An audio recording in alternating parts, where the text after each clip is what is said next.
395 € pour un simple studio. La Rochelle plafonne en tête des loyers les plus chers pour ce type de logement en France, juste derrière Nice.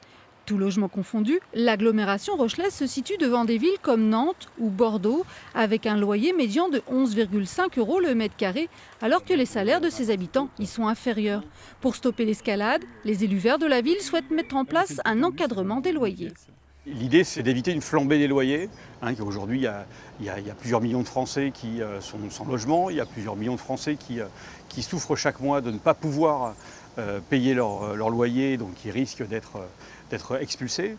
Et donc il faut absolument arrêter dans les zones tendues cette augmentation très importante des loyers qui pèse sur le pouvoir d'achat.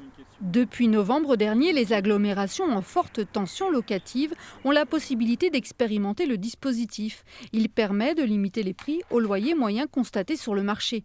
Une mesure très attendue des associations de locataires qui constatent au quotidien les difficultés des classes moyennes.